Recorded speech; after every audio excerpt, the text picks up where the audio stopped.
Yun. Shoutout mga kadiskarte. Biyahe tayo ngayon. Ganda ng biyahe natin. One drop only.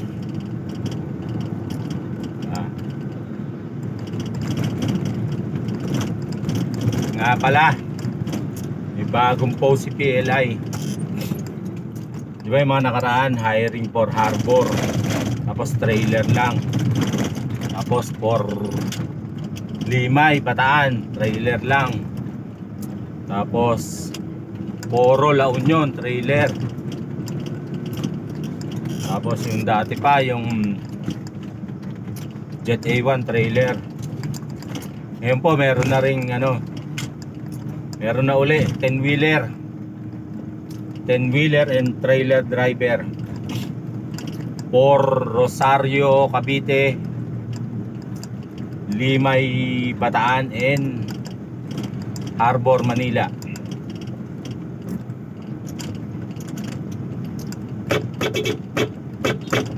Si Buddy Bernard Angeles na shoutout, Buddy. Oh, si 102 dito nagdi-deliver. Makita niyo ba yan?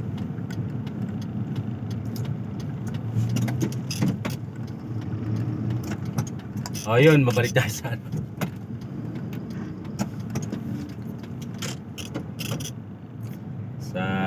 ano ba to? Yun nga, yung hiring ni PLI.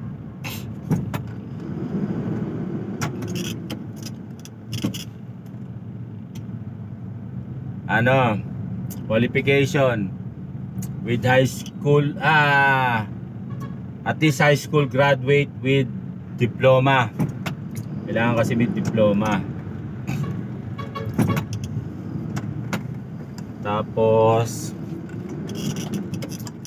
may 2 to 3 years experience sa pagdadrive ng truck. Kahit wala pong experience sa sa tanker, kasi magte-training naman ite-training naman sa pagtatanker, paano magkarga, paano magdiskarga. Tapos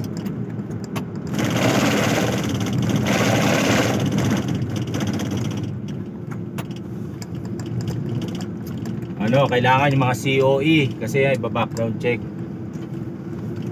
Background check talaga yan. Yung tatawagan yung mga yung pinanggalingan mo, kung driver ka pa talaga doon, kung anong dinadrive mo doon, kung okay ka ba doon, di ba?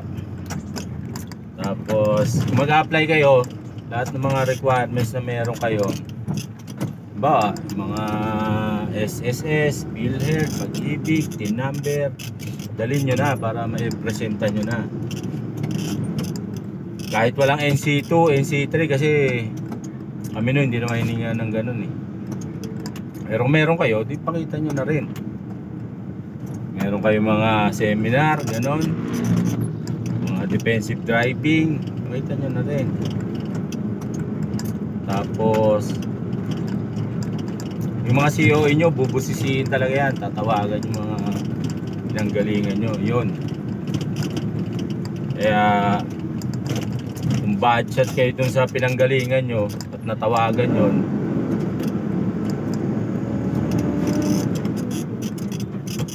huwag kayo mag-expect na tawagan pa ba kayo nung ina-applyan nyo, di ba? Siyempre kung ilan COE mo tinawagan, puro gano'n ang mo, di ba? Sabi, sumasagot-sagot yan dito sa amin, sabi, mas marunong pa yan, di ba? Kaya siguro yun ang yun ang dahilan sa iba na kaya baka hindi na sila natatawagan, gano'n, sa mga ganong senaryo. So yun nga, dito sa PLI merong basic pay tsaka trip allowance. Kung nakakabiyahe ka na, may trip allowance. Tapos may mga incentive din, complete benefits. Pag nagre-regular ka, may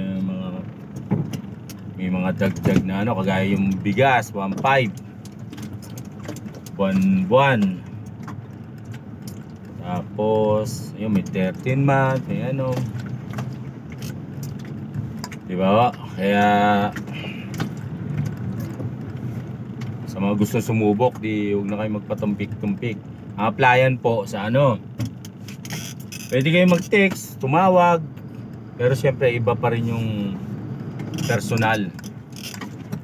Sa C5 Pasig po, sa Barangay Ugong, sa San Miguel Foods Compound. Ang ano niya, meron siyang katabi na Petron Station. Tapos may sa harapan, sa ano niya, bungad niya, sa may gate, may bagong bukas na Bank of Commerce. Bank of Commerce, San Miguel din yan eh. PLI, San Miguel din. Kaya alam nyo na malaking kumpanya talaga. Di ba? Kaya sinasabi laging hiring si PLI kasi nag-expand nga po. Kasi PLI nga po mag-co-hauler na sa lahat ng Petron.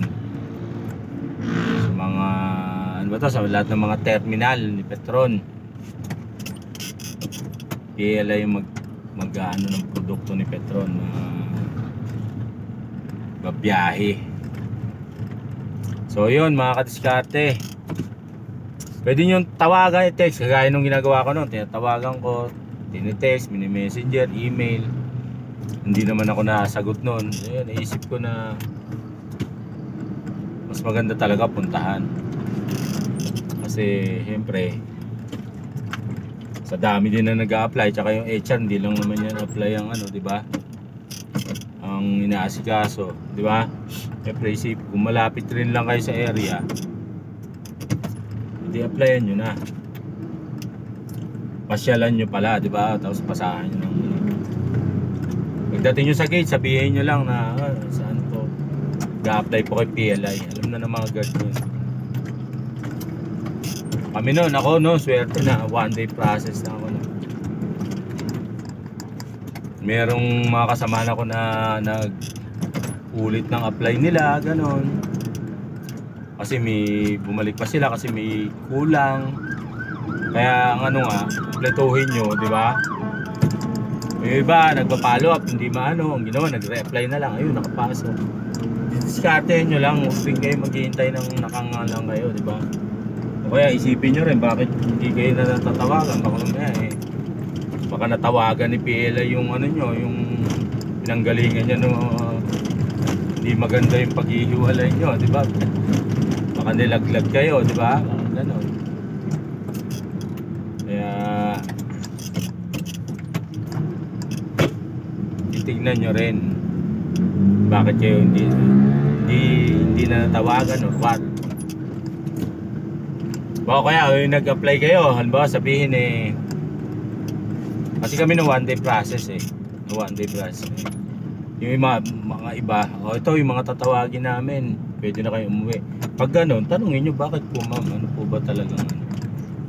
Diba? Kagaya yung may nakakwentuhan ako na gasoline boy dyan sa may Dasma, sa Petron.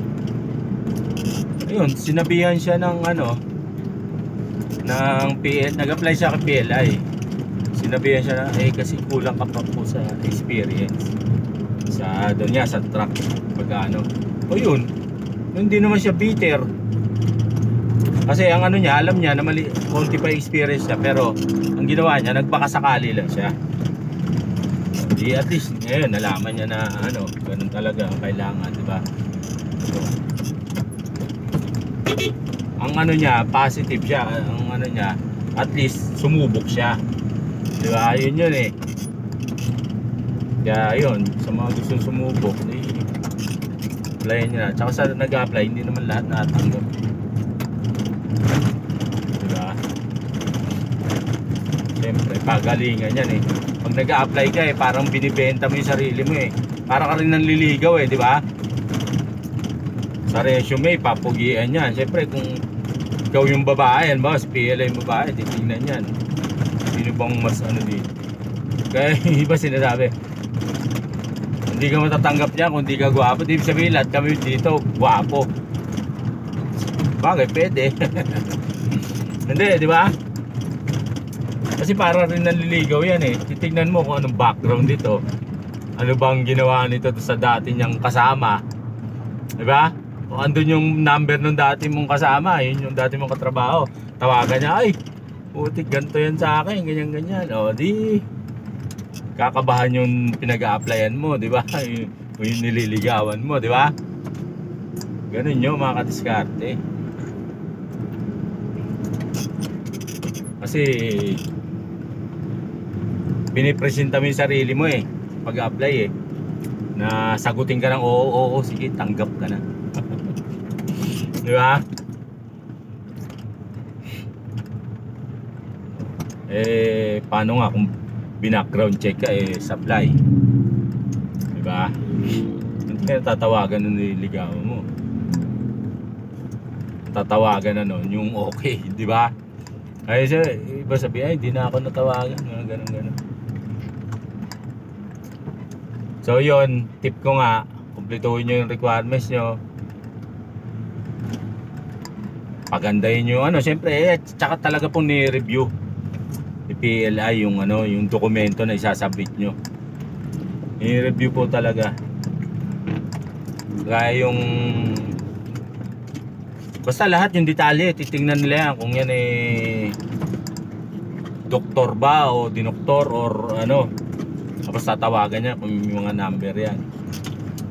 Tatawagan nila yan. Kaya hindi pwede yung mga ano, yung gagawa nyo lang ng ano na ewan ko lang. Kasi tatawagan yan eh. Kaya nga dito wala nang drive test eh. Kasi pagbabasihan na lang yung sa COE mo eh. Nakalagay sa COE mo dito 3 years ako trailer, dito 4 years trailer. Pag tinawagan nila, trailer po ba talaga to si Juan de la Cruz dyan sa inyo po? Okay naman po ba siya sa trabaho? Okay naman po. Bakit po siya umalis yan? Kasi siyempre pamilyado na. Medyo ganito lang ang bigay sa amin, may nakitang ano mas maganda, kaya ayun, pero maayos naman po siyang nag-resign. Ayun, mga ganon, pasok yun. Siyempre doon napatunayan nila na trailer nga din ang drive mo or 10-wheeler. Kaya dito wala nang drive test nga.